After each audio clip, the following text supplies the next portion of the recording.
नमस्कार बालमित्रांनो, सुप्रभात, गुड मॉर्निंग. सगळेजण मस्त आहात ना?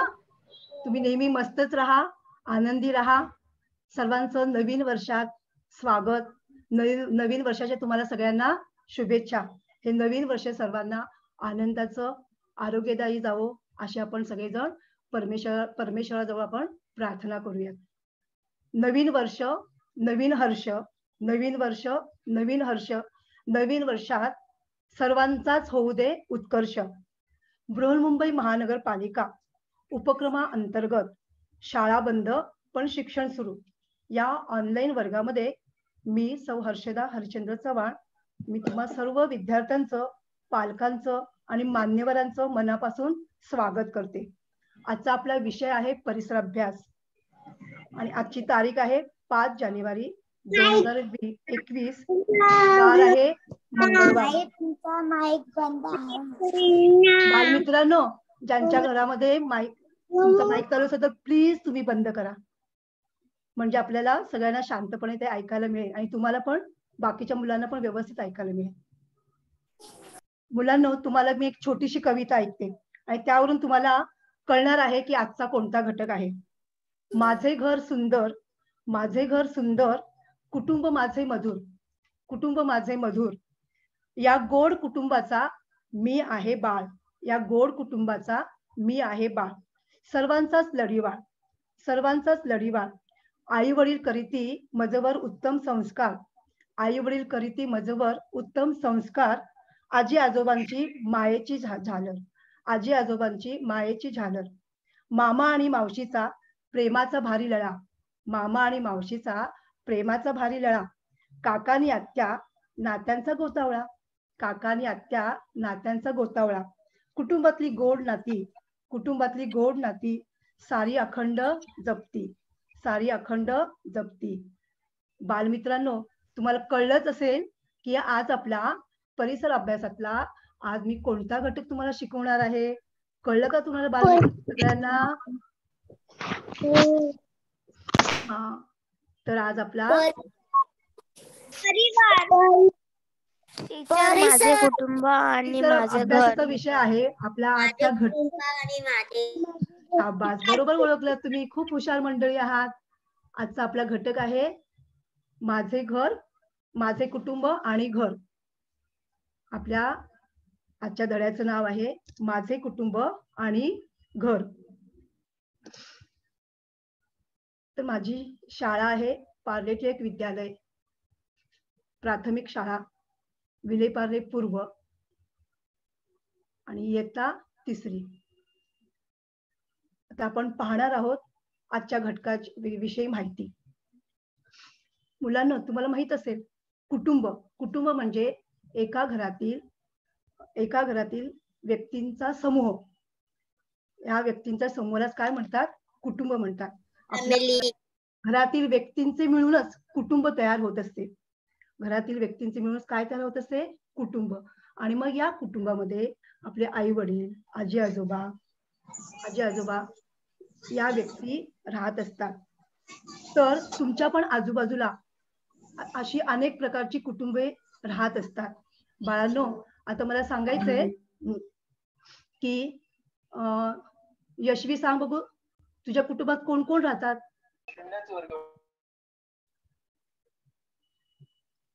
टीचर मी सांग. हा सांग बा, सांग. तुझ्या कुटुंबात कोण कोण राहतात? मी, माझे पप्पा, माझी मम्मी, माझा भाऊ, माझी आजी, माझी बहीण.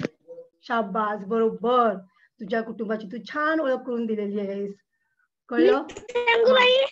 हो सांग. पप्पा, मम्मी, मी, माझा अजून एक भाऊ आणि एक भाऊ. बरोबर. आता तुम्हाला तुमच्या कुटुंबामध्ये कोण कोण राहतात तुम्हाला ती नाती बरोबर कळतात. आता आपण थोडीशी पुढची माहिती बघूयात आणि नंतर परत मी तुम्हाला प्रश्न विचारणार आहे बाळांनो. कळलं? तर अशा प्रकारे आपल्या आजूबाजूला अनेक प्रकारची कुटुंबे राहत असतात. काही कुटुंबामध्ये 3च व्यक्ती राहत असतात, काही कुटुंबामध्ये 4 असतात, काही मध्ये 6, काही मध्ये 8. असे वेगवेगळ्या कुटुंबातील व्यक्तींची संख्या असते. अशा सुंदर कुटुंबामध्येच तुमचा जन्म होतो आणि मग तुम्ही लहानाचे मोठे होत असतात आणि हे तुमची वाढ होत असताना तुमचे आई बाबा, आजी आजोबा, काका काकू हे सगळेजणच तुमच्यावर योग्य संस्कार करीत असतात. तुम्हाला योग्य वळण तुम्हाला लावत असतात. बाळांनो, आता आपली माहिती चालू आहे की नाही? मी नंतर पुढचा प्रश्न विचारेल ना, तेव्हा तुला मी सांगायला संधी देणार आहे. तर अशा प्रकारे आपल्या कुटुंबामध्ये तुमच्यावर योग्य आई बाबा, आजी आजोबा, काका काकू तुमच्यावर संस्कार करत असतात, तुम्हाला शिस्त लावत असतात, तुम्हाला योग्य वळण लावत असतात आणि मग या कुटुंबामध्ये तुमची अन्न, वस्त्र, निवारा या गरजा तुमच्या पूर्ण होत असतात. जेव्हा तुम्ही तुमचे आई बाबा जेव्हा कामावर जात असतात तेव्हा तुमचा सांभाळ आजी आजोबा करत असतात आणि मग वेळ प्रसंगी तुम्हाला शाळेत पण ते पोहोचवण्याचं काम करतात. आजोबा तुम्हाला शाळेत घेऊन जातात, त्यानंतर तुम्हाला घरी पण आणतात. तुम्ही घरी आल्यानंतर मग तुम्ही काय करता? तुम्ही चांगलं आजी आजोबा तुमच्या घरातील आई बाबा तुम्हाला चांगल्या सवयी लावलेले असतात. त्यामुळे घरी आल्याबरोबर तुम्ही काय करता? तुम्ही शाळेचा गणवेश बदलून तुम्ही दुसरे कपडे घालता. त्यानंतर मग तुम्हाला भूक लागलेली असते. मग आजी काय करते? तुमच्या आवडीचा खाऊ देत असते, तुम्हाला वरण भात भरवते आणि अशा प्रकारे तुमचं आणि त्या कुटुंबामध्ये आजी आजोबामध्ये काका काकूंमध्ये तुमच्या एक प्रकारे काय लळा आणि आपुलकीचं नातं निर्माण होत असतं. आणि त्याचप्रमाणे तुम्ही सुद्धा तुमच्या आजोबांची किंवा आजीची तुम्ही काळजी घेत असता. आजोबांची तुम्ही छोटी छोटी कामं करत असता. आजोबांना तुम्ही पाणी आणून देता, त्यानंतर आजोबांना तुम्ही छान छान गोष्टी सांगता. नंतर म्हणजे शाळेमध्ये काय काय घडलेल्या ज्या गोष्टी असतात तुम्ही काय करत असता? घरी आल्याबरोबर एकदा कोणाला सांगू, म्हणजे आजी आजोबा तुमच्यावर खूप लाड करत असतात आणि त्यामुळे तुम्ही आधी आजी आजोबांपुढे तुम्ही त्या गोष्टी सांगत असता. त्यानंतर तुम्ही आजोबांना चष्मा आणून देता. नंतर तुम्ही अशा प्रकारे काय करत असता? आजोबांना वेगवेगळ्या प्रकारे तुम्ही मदत करत असता. म्हणजे एक प्रकारे तुम्हाला कुटुंबामध्ये काय मिळते? सुरक्षितता मिळते आणि अशा कुटुंबामध्येच तुम्हाला राहायला मिळते. कारण कुटुंबातील सगळ्या व्यक्तीकडून तुम्हाला प्रेम मिळतं, आपुलकी मिळते, जिव्हाळा मिळतो, लळा लागतो आणि अडीअडचणीच्या काळामध्ये आपले कुटुंबातील आपले इतर नातेवाईकच आपल्याला मदत करत असतात. आर्थिक बाबतीमध्ये किंवा आर्थिक बाबतीमध्ये पण ते मदत करत असतात. लांब जरी ते आपले नातेवाईक असले तरी सुद्धा फोनवरून तुम्हाला शुभ प्रसंगी तुमच्या वाढदिवसाच्या वेळेस शुभेच्छा देत असतात किंवा घरामध्ये कोण आजारी असेल तर त्यांची ते चौकशी करतात. अशा प्रकारे आपल्याला कुटुंबामध्ये सगळ्या गोष्टींचा आपल्याला आधार मिळत असतो आणि आपण कुटुंबामधूनच अनेक गोष्टी आपण शिकत असतो. तर अशा या कुटुंबाचे वेगवेगळे प्रकार आहेत. काही कुटुंब छोटी असतात, काही कुटुंब मोठी असतात. तुम्हाला स्क्रीनवर दिसते पहा. पहिल्या स्क्रीनवर पहिल्या चित्रामध्ये छोटं कुटुंब दाखवलेले आहे. दुसऱ्या ठिकाणी मोठं कुटुंब दाखवलेलं आहे. पुढच्या पण चित्रामध्ये असं मोठं कुटुंब दाखवलेलं आहे. तर असे कुटुंबाचे वेगवेगळे प्रकार आहेत. काही कुटुंब छोटी असतात तर काही कुटुंबे मोठी असतात. आता आपण बघूयात या कुटुंबाचे कोणकोणते प्रकार पडतात. आता पहा मुलांनो, आता आपण प्रथम पाहणार आहोत छोटे कुटुंब. तर समजून घ्यायचं, छोटे कुटुंब म्हणजे आई बाबा आणि त्यांची 1 किंवा 2 मुलं एवढीच माणसं असतात. तर अशा कुटुंबाला काय म्हणतात? छोटे कुटुंब म्हणतात. आई बाबा त्यांचे 1 किंवा 2 मुलं असतात, त्यांना काय म्हणतात? छोटे कुटुंब. आता तुम्ही पण आता इथे ऑनलाईन तासाला तुम्ही सगळेजण तुम्ही म्हणजे ऐकत असता. तुम्हाला कळलं असेल की आपल्या कुटुंबाचा कोणता प्रकार आहे, आपलं कुटुंब छोटं आहे की मोठं आहे, तुम्हाला नक्कीच कळलं असेल. तर लक्षात ठेवायचंय की ज्या कुटुंबामध्ये 1 किंवा 2 मुलं असतात त्यांना काय म्हणतात? छोटे कुटुंब असे म्हणतात. आता छोटे कुटुंब म्हणजे त्यांच्या व्यक्तींची संख्या पण कमी असते, त्यामुळे छोट्या कुटुंबाला जागा कमी लागते. त्यानंतर छोट्या कुटुंबातील आई बाबांना सुद्धा आपल्या मुलांकडे व्यवस्थित लक्ष देता येतं, त्यांना शिक्षण देता येतं, त्यांना वळण लावता येतं किंवा त्यांच्या व्यवस्थित वेगवेगळ्या अडचणी किंवा त्यांची जी आवड असेल त्या आवडीप्रमाणे त्यांना काय करता येते, त्यांना पुढे जाण्यासाठी त्यांची ते मदत करत असतात. आणि अशा प्रकारे छोट्या कुटुंबामध्ये की आई बाबा आपल्या मुलांवर व्यवस्थित ते लक्ष देत असतात, त्यांच्या गरजा ते पूर्ण करीत असतात. आता पुढचा प्रकार पाहणार आहोत आपण मोठे कुटुंब. आता तुम्हाला स्क्रीनवर दिसत आहे पहा. तुम्हाला स्क्रीनवर मोठ्या कुटुंबामधील व्यक्तींची संख्या पण अशी वाढलेली दिसेल. मोठे कुटुंब. तर मोठ्या कुटुंबामध्ये कोणकोणती नाती येत असतात? आजी आजोबा, काका काकू आणि काका काकूंची मुलं, म्हणजे तुमचे ते तुम्हाला कोण लागणार, ती चुलत भावंड, तुमची सख्खी भावंड आणि चुलत भावंड, अशी मिळून एका कुटुंबामध्ये जवळजवळ 8 ते 10 सदस्य संख्या असते. तर अशा कुटुंबाला काय म्हणतात? मोठे कुटुंब असे म्हणतात. आता तुम्हाला छोटे कुटुंब आणि मोठे कुटुंब यातील तुम्हाला फरक कळला असेल. लक्षात आलं की छोट्या कुटुंबामध्ये तुम्ही पाहिलात की छोट्या कुटुंबामध्ये आई वडील, त्यांची 1 किंवा 2च मुलं असतात, काय म्हणतात? छोटे कुटुंब. मोठ्या कुटुंबामध्ये आजी आजोबा असतात, काका काकू असतात, त्यानंतर तुमची सख्खी भावंड आणि काका काकूंची जी मुलं आहेत, तुमची ती चुलत भावंड, असे सगळ्या नात्यांचा याच्यामध्ये समावेश असतो. तर अशा कुटुंबाला काय म्हणतात? मोठे कुटुंब असे म्हणतात. तर या मोठ्या कुटुंबामध्ये सुद्धा काय असतं की एकमेकांमध्ये लळा असतो, प्रेम असतं, एकमेकांना ते आधार देतात, वेळ प्रसंगी एकमेकांना ते मदत करीत असतात. लक्षात आलं? तर अशा प्रकारे छोटे कुटुंब आणि मोठे कुटुंब यातील तुम्ही समजून घ्यायचे. आता पुढचा जो प्रकार आहे विस्तारित कुटुंब. आता विस्तारित कुटुंब याच्यामध्ये पहा, काका काकू, मामा मामी, आत्या मावशी आपल्या नात्या गोत्याचे असतात, अशा कुटुंबांना विस्तारित कुटुंब असे म्हणतात. आता या ठिकाणी आईकडचे जे कुटुंब असतं, तुम्हाला नाती कळतात, तुम्हाला आईच्या भावाला काय म्हणतात? मामा म्हणतात, आईच्या बहिणीला मावशी म्हणतात, त्यानंतर आईच्या आईला आजी, आईच्या बाबांना आजोबा म्हणतात. आपल्या आईकडचे इकडचे नातेवाईक, ते त्यांची मुलं, आणि अशा प्रकारे त्यांचं ते इकडचं ते कुटुंब. वडिलांकडचं जे कुटुंब असतं, वडिलांच्या भावाला काका म्हणतात, त्यानंतर वडिलांच्या बहिणीला आत्या म्हणतात, हो की नाही? आणि अशा प्रकारे आपला हे जे विस्तारित म्हणजे आपलं कुटुंब, आईकडचं आणि वडिलाकडचं, हे सगळे मिळून आपलं एक विस्तारित कुटुंब तयार झालेलं असतं. आणि मग हे विस्तारित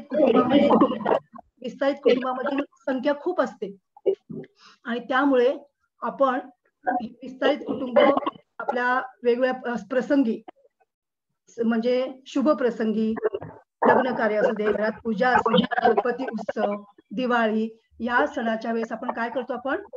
आपण एकमेकांना अशा प्रसंगी भेटत असतो. आणि मग नंतर एकमेकांना भेटल्यानंतर आपण मग नंतर आपल्यामध्ये खूप आपल्याला त्यांना भेटून खूप आनंद होतो. तुम्हाला पण खूप आनंद होतो.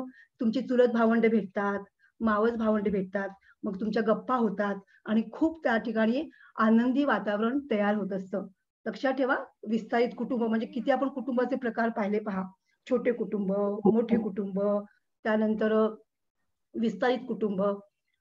आणि आता या ठिकाणी आपण पाहणार आहोत की शुभ प्रसंगी, आता मी सांगितलं की या ठिकाणी वाढदिवसाला जमलेली मंडळी, काका काकू, मामा मावशी, आत्या, हे काय आपल्याला वाढदिवसाच्या प्रसंगी किंवा शुभ प्रसंगी असे एका कुटुंबामध्ये असे जमलेले असतात. आणि मग अशा प्रसंगी ते एकमेकांना ते भेटत असतात आणि मग तेव्हा त्या ठिकाणी एकदम खेळीमेळीचं, आनंदाचं वातावरण तयार होत असतं. आणि हे विस्तारित कुटुंब आपण शहरामध्ये एका ठिकाणी आपण जमू शकत नाही, एका ठिकाणी आपण ते राहू शकत नाही, पण गावाला जागा जास्त असते, मोठी जागा असते. आपण त्या ठिकाणी मात्र गणपती उत्सवात तुम्ही कोकणामध्ये जात असता की नाही, त्या ठिकाणी मग किती तुमची नातेवाईक येत असतात आणि तुम्ही बरेच दिवस तुम्ही तिथे राहत असतात. तर अशा प्रकारे या कुटुंबाला काय म्हणतात? विस्तारित कुटुंब असे म्हणतात. आता आपण या विस्तारित कुटुंबाप्रमाणे आपला हा कुटुंब वृक्ष आपण पाहणार आहोत. आता आपण पाहत असतो की सुरुवातीला आपलं जेव्हा आपण रोप वाढून वाढून वाढून वाढून आंब्याचं रोप वाढल्यानंतर तो छोटं छोटं झाड मोठं होत असतं आणि त्या झाडाचं रूपांतर मोठ्या वृक्षामध्ये होत असतं. त्या झाडाला खूप फांद्या येतात, खूप पाने येतात, फळं येतात, फुलं येतात. तसंच या ठिकाणी आपला हा कुटुंब वृक्ष, आपल्या नात्यांचा कुटुंब वृक्ष आहे इथे. ते तुम्हाला आजी आजोबा दाखवलेले आहेत.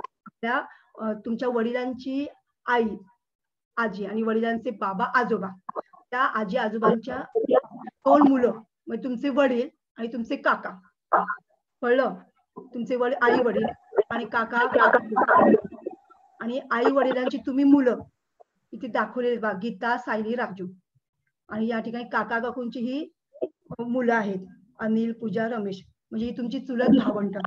म्हणजे या ठिकाणी तुमचं आणि तुमच्या चुलत भावंडाची एक पिढी तयार झालेली आहे. तुमच्या वडिलांची आणि काका काकूंची एक पिढी झालेली आणि आजी आजोबा त्यांची एक पिढी तयार झालेली असते. आणि आजी आजोबांच्या आजीचे पण बाबा, ते आजीचे जे बाबा असतात त्याला काय म्हणतात, पणजोबा म्हणतात. आजीची आजी असते तिला काय म्हणतात, पणजी असते. म्हणजे अशा प्रकारे हा कुटुंब वृक्ष हा वाढतच असतो. आपल्याला आपले जे पूर्वज असतात ते पूर्वज आपल्याला आजी आजोबापर्यंत आपल्याला माहिती असतात.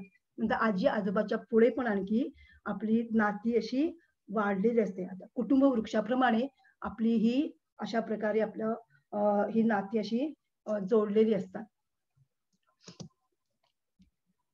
नंतर आपण फार वर्षापूर्वी एकाच घरामध्ये आजी आजोबा, आई वडील, काका काकू आणि सख्खी आणि चुलत भावंड या सर्वांचं मिळून मोठे कुटुंब असे. म्हणजे एकाच घरामध्ये काका काकू म्हणजे काका पण खूप 4-4, 5-5 काका असे. त्यांची पण त्या काका काकाची पण चुलत भावंड. म्हणजे असे गावाला हे एकत्र कुटुंब आता आपल्याला पाहावयास मिळत नाही, पण पूर्वी एकत्रच कुटुंब पद्धती होती. कळलं? आणि त्यानंतर मग एकत्र कुटुंबातील माणसं ही एकाच कुटुंबामध्ये जवळजवळ 30 ते 40 माणसं एकाच कुटुंबामध्ये राहत होती. पण काही नोकरी निमित्ताने, शिक्षणाच्या निमित्ताने एका घरातील जी माणसं आहेत, म्हणजे एका घरातील काका जर नोकरीच्या ठिकाणी गेल्यानंतर त्याचं कुटुंब पण त्याच्याबरोबर जाणार. म्हणजे त्याचे काकाची काकू, नंतर काकांची मुलं आणि ही मग नोकरीच्या ठिकाणी म्हणजे दुसऱ्या शहरात गेल्यानंतर त्या ठिकाणी ते काय करतात, तिथे ते राहतात. आणि तिथेच ते काय होतं, की नोकरीच्या ठिकाणी ते त्या ठिकाणीच म्हणजे त्यांचं ते काम चालू राहतं. आणि अशा प्रकारे त्या एकत्र कुटुंबामधून ही माणसं काय होतात, मग वेगळी होतात. कळलं? आणि त्यामुळे त्या कुटुंबाला काय म्हणतात, मग विभक्त कुटुंब म्हणतात. आधी ती एकत्र होती, पण नोकरीच्या निमित्ताने ती काय शहरामध्ये कारखाने, कंपन्या असतात आणि मग आर्थिक म्हणजे पैसे पण अगदी पैसे पण कमवण्यासाठी शहरामध्ये लोक जाऊ लागले. आणि त्यामुळे काय झालं, की एकत्र कुटुंब पद्धती खूप अगदी कमी प्रमाणामध्ये ही जी संस्था आहे, कुटुंब संस्था, ही खूप कमी प्रमाणात म्हणजे एकत्र कुटुंबामध्ये बदलत गेली. आणि मग त्या ठिकाणी आता पण आपण गावाला पण खूप कमी प्रमाणामध्ये आपल्याला एकत्र कुटुंब पाहावयास मिळतात. आपल्या मुंबई शहरामध्येच आपल्याला पाहावयास मिळतात, कारण मुंबई शहरामध्ये जागेचा प्रश्न असतो. त्यानंतर अनेक गोष्टींचा आपल्या या ठिकाणी प्रश्न असतो. आणि अशा प्रकारे या कुटुंब संस्थेमध्ये असा बदल झालेला आहे. आता तुम्ही पाहत आहात की एक कुटुंबामध्ये प्रत्येक पहिल्या चित्रामध्ये इथे एकच व्यक्ती काम करताना दिसत आहे. आणि दुसऱ्या चित्रामध्ये तुम्हाला अनेक प्रकारच्या व्यक्ती काम करताना दिसत आहे. हा या ठिकाणी पहिल्या चित्रामध्ये आईच काय करते, सगळं स्वयंपाक करते. आता तुम्हाला माहित असेल की तुम्ही घरामध्ये कोणकोणत्या प्रकारची कामं आपल्याला करावी लागतात. तुम्ही काय करायचंय, कामाची यादी केल्यानंतर बघा, घरामध्ये सगळं स्वच्छता करावी लागते, आईला स्वयंपाक करावा लागतो, त्यानंतर किराणा सामान आणावं लागतं, भाजीपाला आणावं लागतं. या सगळ्या गोष्टीसाठी सगळ्यांचा जर हातभार लागला तर मग काय होतं, की ती सगळी कामं व्यवस्थित आणि ती लवकर होऊ शकतात. तर तुम्ही या ठिकाणी एकच व्यक्ती आईच काम करताना, स्वयंपाक करताना दिसत आहे. मग आईवर काय होतं, मग स्वयंपाकाचा भार पडतो. आईला इतर पण कामं असतात घरातील, म्हणजे स्वच्छतेची कामं असतात, धुणी भांडी, साफसफाई, इतर पण भाजी निवडणं, सगळी कामं असतात. पण दुसऱ्या चित्रामध्ये काय दिसत आहे पहा, प्रत्येक व्यक्ती काम करताना दिसत आहे. आता या ठिकाणी बाबा बाबा काय करताना दिसत आहे? बाबा तुम्हाला पहा तुम्हाला बाबा भाजी निवडत आहे. बरोबर बरोबर, बाबा भाजी निवडताना दिसत आहे. त्यानंतर हात वर करायचे, ज्यांना उत्तर येत असेल ना त्यांनी आपला रेज हँड दाखवायचे, म्हणजे मी त्या विद्यार्थ्याला मी विचारणार आहे. आणि बाकीच्या मुलांना उत्तर येत असतील तर त्यांनी काय करायचंय, चॅट बॉक्स मध्ये ते लिहून उत्तर पाठवायचे. त्याला प्रियाने सांगायचं ते उत्तर. आई काय करताना दिसते? आई आजोबांना चहा देते. बरोबर बरोबर. त्यानंतर ताई दादा हे पण आपले वेगवेगळ्या प्रकारची कामं करताना दिसत आहेत. म्हणजे प्रत्येक जण आपापली कामं करताना तुम्हाला पाहावयास मिळतात. आता इथे दुसऱ्या चित्रामध्ये बाबा भाजी निवडतात. म्हणजे प्रत्येक काम हे छोटं मोठं नसतं, प्रत्येकाने ते काम काय केलं पाहिजे, वाटून घेतलं पाहिजे. प्रत्येकाने ते काम वाटून घेतल्यानंतर मग आई चपाती बनवत आहे. हा पहिल्या चित्रामध्ये आई स्वयंपाक करते, पण दुसऱ्या चित्राची माहिती मिळवते की नाही, हो की नाही? आणि मग जर छोटी मोठी कामं जर तुम्ही पण घरामध्ये तुम्ही करतच असता, पण काहीच्या घरामध्ये असं चित्र आपल्याला पाहावयास मिळत नाही. त्यामुळे एकाच व्यक्तीवर तो कामाचा भार पडतो. मग एकच व्यक्ती जर काम करत असेल तर मग त्या व्यक्तीला चिडचिडपणा, त्याचं घरामध्ये मग भांडण होत असतं आणि मग त्या व्यक्तीची तब्येत पण बिघडते. तर यासाठी प्रत्येकाचं काम हे महत्वाचं असतं. प्रत्येकाने आपलं तुम्हाला जसं जमेल तसं ते काम प्रत्येकाने ते केलं पाहिजे. कारण प्रत्येकाने जर ते काम केल्यानंतरच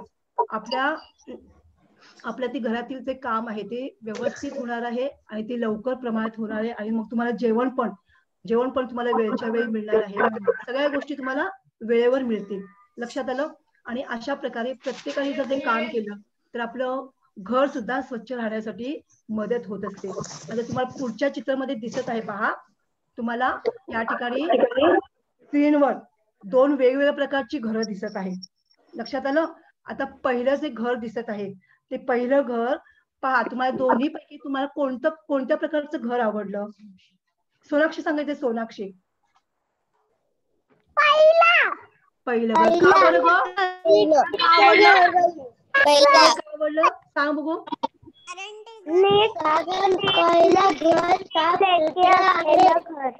बरोबर. पहा, पहिलं घर नीटनेटकं ठेवलेलं आहे, सामान अगदी व्यवस्थित ठेवलेलं आहे, घर स्वच्छता दिसत आहे. त्यामुळे आपल्याला ते डोळ्यांना पण ते प्रसन्न दिसत आहे आणि ते घर असं छान असं मोठं वाटत आहे. सगळ्या ज्या वस्तू आहेत ना ते जागेवर असल्यामुळे काय दिसत आहे ते आपल्याला ते घर कसं प्रशस्त आणि आपलं छान वाटतं. हा, आणि दुसरं जे घर दिसत आहे, दुसऱ्या घरामध्ये पहा, सगळीकडे पसारा पडलेला आहे, सगळीकडे कपडे पडलेले आहे आणि त्यामुळे कपड्यावरचे पांघरुण तुम्हाला दिसतात की नाही, एकत्र पडलेलं आहे.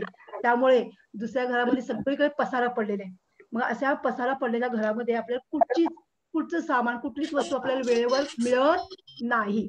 आणि मग या घरामध्ये जर अचानक जर कोणी पाहुणे आले तर मात्र लगेच काय म्हणतात, काय रे बापरे, एवढा मोठा हाच पसारा पडलेला आहे, आणि आपल्याला ते पाहायला सुद्धा आपल्याला बरोबर वाटत नाही.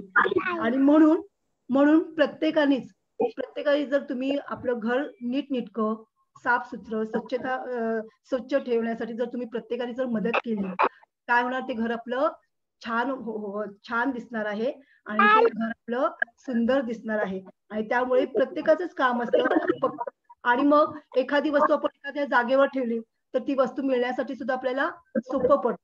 पण पसारा असलेल्या घरामध्ये आपल्याला ती वस्तू, आपल्याला कुठचं सामान पाहिजे असेल तर ते वस्तू पटकन मिळणार नाही.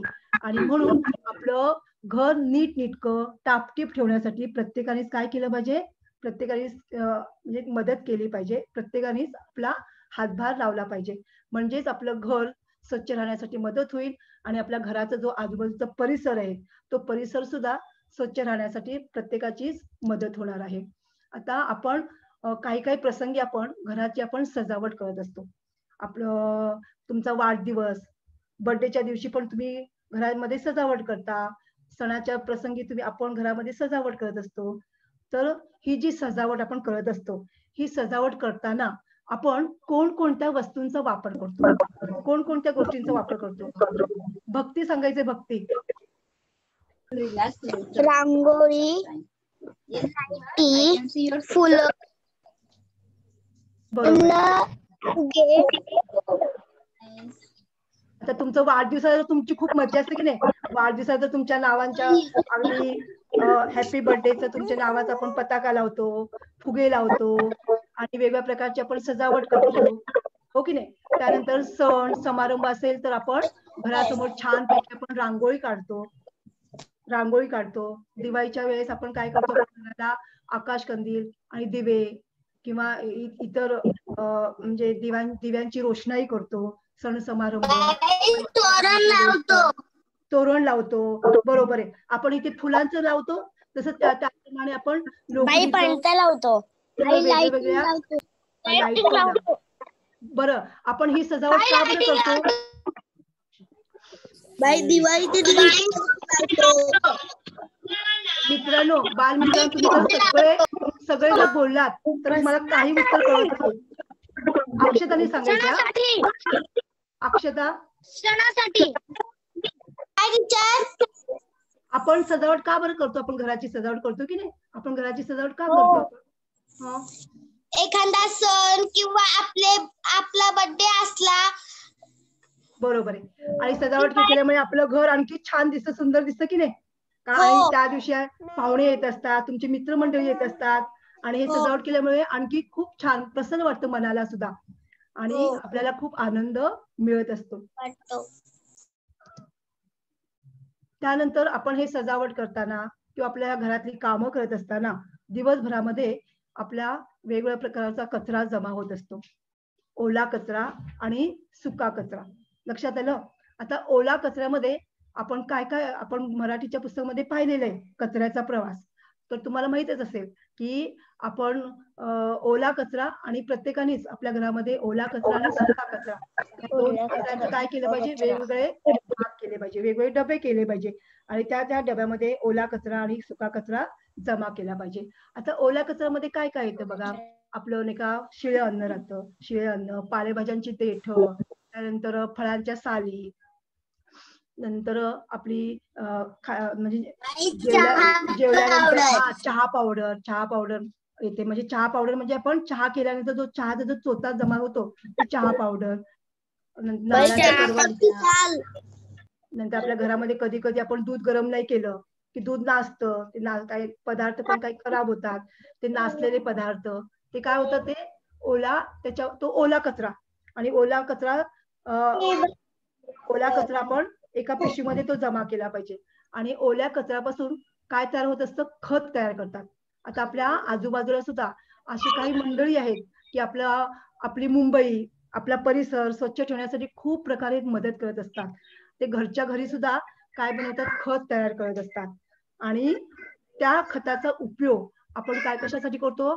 की शेतीसाठी, झाडांची चांगली वाढ होण्यासाठी त्यांचा उपयोग होत असतो. आपण सुका कचरा बघूयात. सुका कचऱ्यामध्ये तुम्हाला माहिती असेल की प्लास्टिकच्या वस्तू, पॉलिथिनच्या पिशव्या म्हणजे प्लास्टिकच्या पिशव्या, थर्माकोलचे तुकडे, फुटक्या कपबशा, काचेचे ग्लास, विजेचे बल्ब, फाटलेले कपडे, रबर, कागदी बॉक्स यासारख्या वर्तमानपत्राची रद्दी, पुठ्ठा, कागद, नंतर तुम्ही बाहेरून येता तेव्हा पायाला आलेली धूळ, हे सगळे सुका कचऱ्यामध्ये यांचा समावेश होतो. पण आपण जेव्हा वर्तमानपत्र घेत असतो त्या वर्तमानपत्राची सुद्धा काही दिवसांनी काय जमा होते? रद्दी जमा होते. मग आपण ती रद्दी काय करतो? रद्दीवाल्याला बोलून ती देत असतो आणि मग त्या कागदाचा आणखी परत पुनर्वापर करता येतो. मग त्या पेपरापासून कागदी पिशव्या बनवतात, काही पुडी बनवतात, पुडीसाठी त्याचा उपयोग केला जातो. चणेवाल्याची पुडी बनवतात की नाही, ती कागदाचीच बनवलेली असते. तर सुक्या कचऱ्यामधून कागद, काच, पत्रा हा वेगळा करतात आणि परत त्याचा उपयोग केला जातो. कागदाचं पण, कागदापासून सुद्धा कागद भिजवून त्याचे म्हणजे वेगळे म्हणजे त्याचा तो लगदा तयार करतात आणि मग तो लगद्यापासून अशी शोभेच्या वस्तू वगैरे करण्यासाठी उपयोग केला जातो. कागदाचा तर खूप ठिकाणी परत परत त्याचा उपयोग केला जातो. पण प्लॅस्टिक वगैरे असतो. आता सध्या तर प्लॅस्टिकवर बंदी घालण्यात आलेलीच आहे. प्लॅस्टिक आणि थर्माकोल हे या वस्तू खरं वापरायच्याच नाहीत, कारण ते पर्यावरण प्रदूषण करण्यासाठी आणि पर्यावरणाचे घातक असतात. आणि म्हणून पालकांनी जर आपला माईक जरा बंद करा, आवाज येतो सगळा तुमचा. तर आपल्या मुंबईमध्ये तर प्लॅस्टिकच्या पिशव्या जवळजवळ काही ठिकाणी पूर्णपणे बंद झालेल्या आहेत, पण अजून सुद्धा काही ठिकाणी त्याचा वापर करतात. तर या प्लॅस्टिकच्या पिशव्यामुळे काय झालेलं आहे, आपल्या पर्यावरणाचा नुकसान होत असतं आणि त्यामुळे प्रत्येकाने प्लॅस्टिकची पिशवी प्लॅस्टिकच्या वस्तू वापरायचेच नाहीये असं प्रत्येकाने ठरवलं तर काय होईल, मग प्लॅस्टिक पूर्णपणे नष्ट होईल. तर लक्षात ठेवा की ओल्या कचऱ्यामध्ये कोणकोणत्या गोष्टींचा समावेश होतो, सुक्या कचऱ्यामध्ये कोणकोणत्या गोष्टींचा समावेश होतो आणि सुक्या कचऱ्यामधून कोणकोणत्या गोष्टींचा परत त्यांचा आपल्याला उपयोग करता येतो. त्यानंतर आणखी एक ई कचऱ्यामध्ये काय येतं बघा, मोबाईल, सीडी, संगणक, दूरदर्शन. म्हणजे आता काही वर्षांनी मोबाईल सुद्धा 2-3 वर्ष झाली की मोबाईल काय होतो, बिघडतो, म्हणजे तो दुरुस्त होत नाहीये. नंतर आपल्या घरातील संगणक सुद्धा कधी कधी तो खराब होतो, थोड्या काही दुरुस्त होतो पण काही दिवसांनी परत आणखी तो पूर्णपणे खराब होतो, दूरदर्शन पण.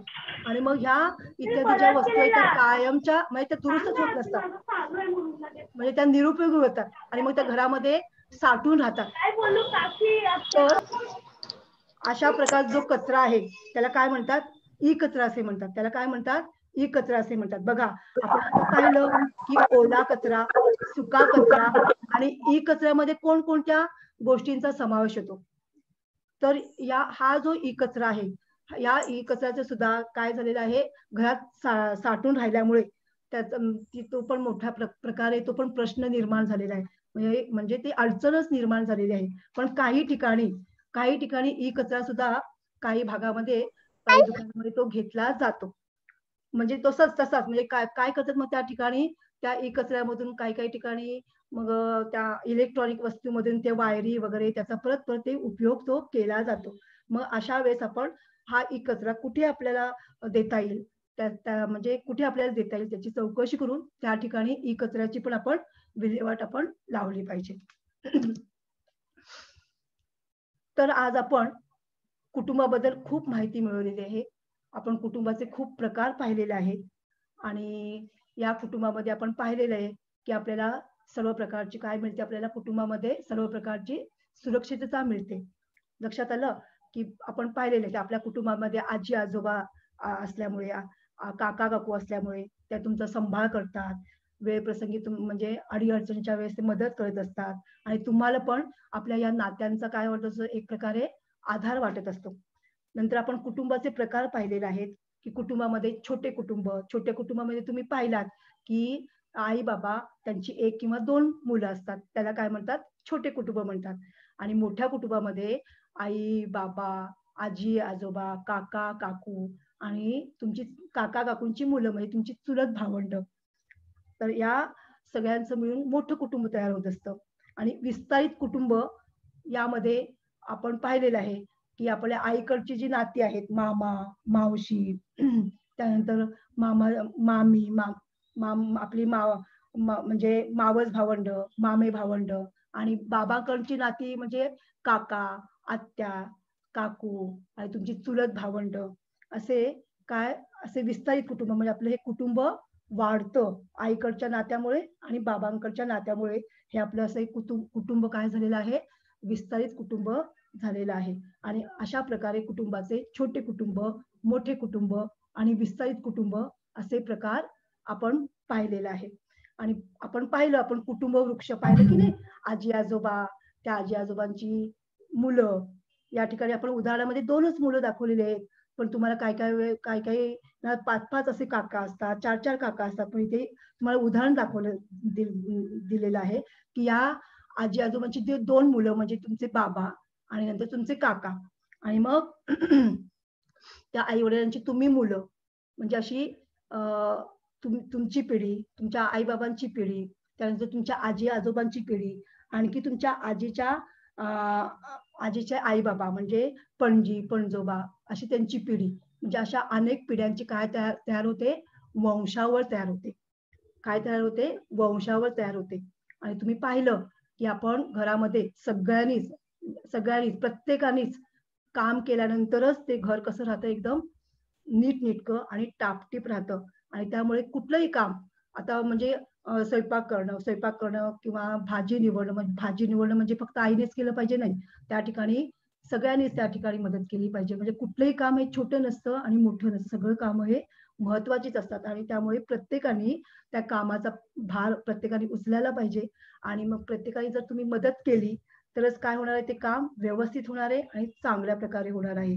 आणि त्यामुळे आपलं घर स्वच्छ नीटनेटकं ठेवण्यासाठी प्रत्येकानेच काय केलं पाहिजे, हातभार लावला पाहिजे. आणि त्यामुळे आपलं घर पण स्वच्छ राहतं आणि आपल्या घराचा परिसर पण स्वच्छ राहतो. आपल्या घरातील कचरा पेटीतच टाकला पाहिजे. काही जण काय करतात की कचरा आपल्या आजूबाजूला फेकतात, बाहेर टाकतात. तर असं करता कामा नये. आपल्या घराची आपण जशी काळजी करतो तसंच त्या ठिकाणी आपल्या परिसराची पण आपण काळजी घेतली पाहिजे. आणि कारण आपला परिसर स्वच्छ ठेवला तर आपल्याला म्हणजे परिसर स्वच्छ ठेवला तर आपल्याला इतर जे आरोग्याविषयीचे जे आजार आहेत ते आजार आपल्याला होणार नाहीत. लक्षात आलं? तर या प्रकारे आपण आपल्या कुटुंबामध्ये अनेक भागांची पण माहिती मिळवलेली आहे. आता आपण इथे पाहणार आहोत की या ठिकाणी आपण बघितलं की घराची सजावट करण्यासाठी आपण कोणकोणत्या वस्तूंचा आपण वापर करतो. पण इथे अनेक वस्तू दिलेल्या आहेत. पण या काही वस्तूंचा आपण अजिबात वापर करायचा नसतो. जास्त वापर करायचाच नसतो. आता तुम्ही सांगायचं आहे मला या प्रश्नाचं काय स्वरूप आहे की खाली दिलेल्या सजावटीच्या साहित्यातील जे साहित्य जास्त वापरू नये त्या खाली अशी खूण करा. आता फुले काय सांगा, फुलांचा वापर करायचा की नाही, जास्त वापर करायचा ना फुलांचा करायचा. संस्कृती सांग. करायचा. बरोबर. आपण पाहिलं की नाही, आपण फुलांची सजावट करतो. फुलांचा आपण वेगवेगळ्या प्रकारे रांगोळी काढण्यासाठी, नंतर फुलांपासून म्हणजे सजावटीसाठी तर आपण तोरण बनवण्यासाठी फुलांचा आपण उपयोग करत असतो. थर्माकोलचा जास्त वापर करायचा असतो का? नाही. चूक. त्या ठिकाणी थर्माकोल पूर्वी आपण गणपती उत्सवाच्या वेळेस आपण काय करायचो, आपण थर्माकोलचीच आरास वगैरे बनवायची. पण त्याच्यामुळे काय आपल्या आरोग्याला तो धोका किंवा आपलं प्रदूषण म्हणजे हवेतील प्रदूषण होण्यासाठी सुद्धा काय होतं, ते थर्माकोल मदत करतो. त्यामुळे थर्माकोलचा वापर करायचा नाही. नंतर पुढे दिलेलं आहे प्लॅस्टिक. भक्ती सांग. नाही करायचा. आता प्लॅस्टिकवर तर पूर्णपणे बंदीच घालण्यात आलेली आहे. त्यामुळे प्लॅस्टिकचा वापर करायचा नाही. कारण प्लॅस्टिकनं त्याचं विघटन होत नाही आणि प्लॅस्टिकमुळे आपल्या परिसरातील म्हणजे पर्यावरण दूषित होण्यासाठी प्लॅस्टिकचा म्हणजे दूषित होण्यासाठी मदत होते. त्यानंतर पताका. बरोबर बाई. बरोबर. पताका कारण कागदाचा आपण बनवतो आणि आपण घरामध्ये आपण सजावट करण्यासाठी, वर्ग सजावट करण्यासाठी, इतर उत्सवाच्या वेळेस पण आपण पताकांचा मोठ्या प्रमाणात उपयोग केला जातो आणि त्यामुळे पताकांचा आपण जास्त वापर केला तरी चांगलं आहे. त्यानंतर रांगोळीचा वापर करायचा की नाही? बरोबर. आपण सणासुदीला घरासमोर तर काही जण मंदिरासमोर तर खूप मोठी रांगोळी काढतात. रांगोळी करायचा. रांगोळीचा वापर करायचा. बरोबर. रासायनिक रंग. रासायनिक रंगाचा पण वापर करायचा नाही. चूक. पहा, आपण सजावट करण्यासाठी आपण फुलांचा उपयोग करायचा, पताकांचा उपयोग करायचा आणि रांगोळीचा उपयोग करायचा. लक्षात आलं?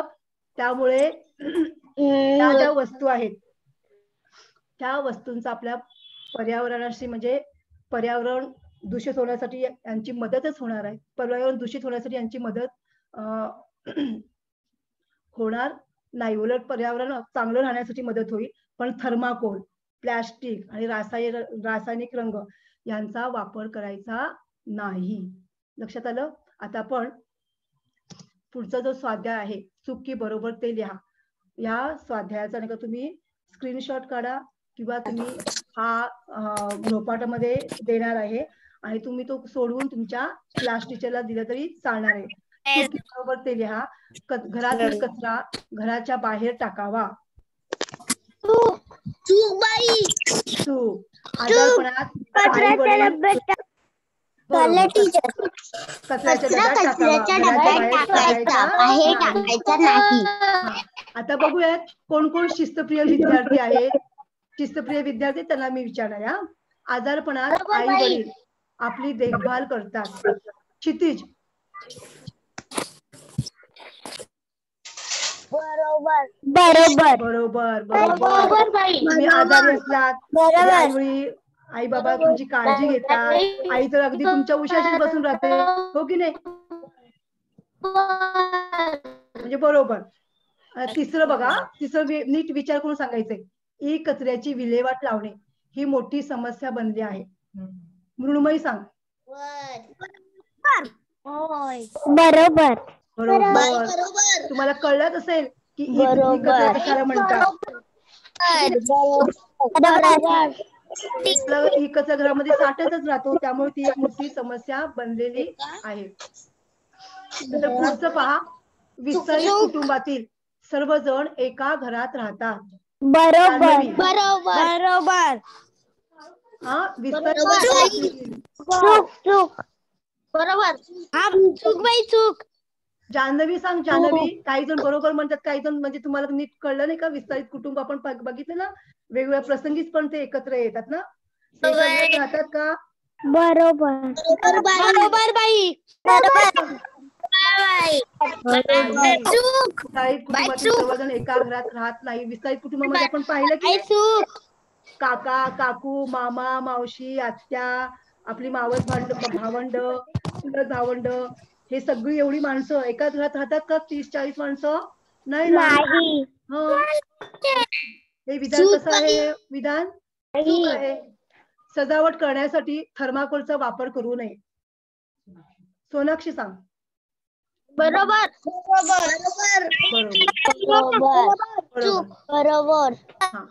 आता आपले घर कसे असावे एका वाक्यात उत्तरे द्या. स्वच्छ. आपले घर कसे स्वच्छ असावे. आपले घर स्वच्छ. अक्षता सांग. अक्षता. आपले घर स्वच्छ असावे. आपले घर स्वच्छ नीटनेटके म्हणजे टापटीप असावे ना. स्वच्छ आणि नीटनेटके. स्वच्छ असून चालेल, सगळ्या वस्तू इकडे तिकडे पडलेल्या आहेत, फक्त आपण केअर काढून स्वच्छता केली तर बाकीच्या पण वस्तू नीटनेटके टापटीप ठेवल्या पाहिजे ना, जागेवर व्यवस्थित.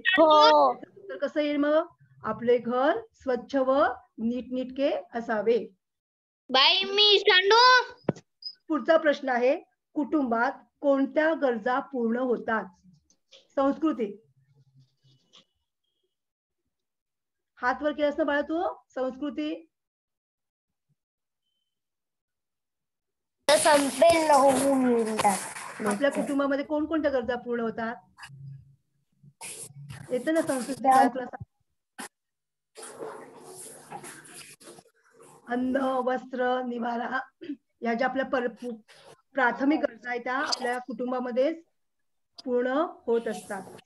आता तुमच्या कुटुंबामध्ये कोण कोण आहेत तुम्ही मगाशी मला सांगितलं. प्रत्येकाच्या कुटुंबामध्ये वेगवेगळे संख्या असते, वेगवेगळ्या व्यक्ती असतात. मी सांगू. हा सांग.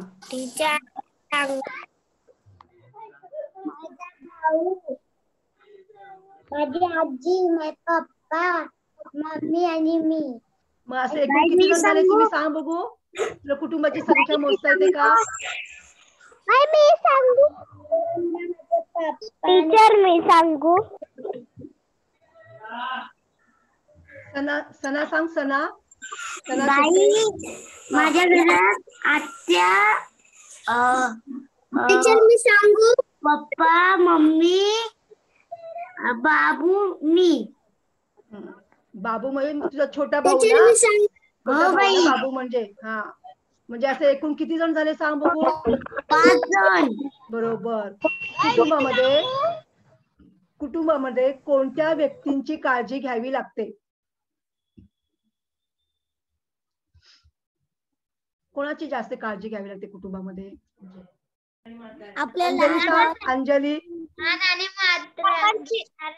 बाई आई आजी आजोबांची. आजी आजोबांची. म्हणजे कोणत्या व्यक्ती आजारी व्यक्तींची काळजी आजी आजी आजोबांची. आजोबांची काळजी घ्यावी लागते. घड्याळ. तर पुढचा प्रश्न आहे कुटुंबाचे कोणकोणते प्रकार असतात. छोटे कुटुंब आणि मोठे कुटुंब. विस्तारित कुटुंब. बरोबर. विस्तारित कुटुंब. सांग साक्षी. साक्षी तू उत्तर सांगायचंय. हात वरती केलास ना तू. निधी सांग बरं. निधी सांग. हो टीचर. छोटे सांगते आणि मोठे कुटुंब. आपलं छोटे कुटुंब आणि मोठे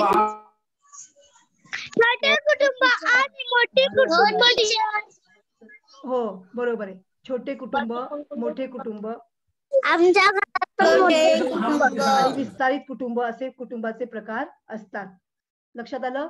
तर हा जो स्वाध्याय आहे हा स्वाध्याय तुम्ही सोडवायचा आहे किंवा याचा स्क्रीनशॉट काढा आणि तो तुमच्या क्लास टीचरला तुमच्या वर्ग शिक्षकांना तुम्ही काय करायचंय तपासायला द्यायचंय.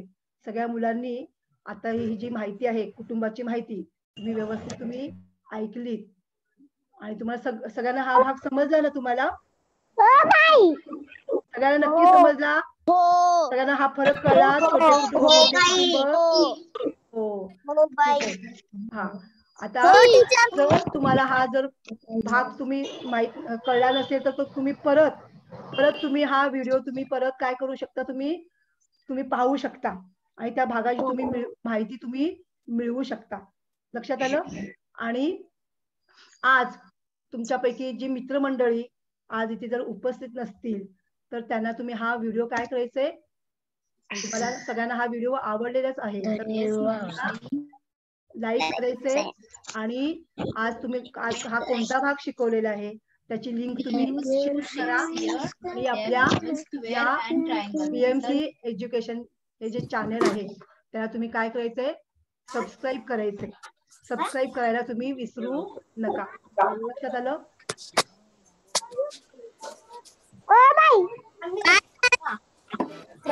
टीचर बोल ना मग. समजा क्लास.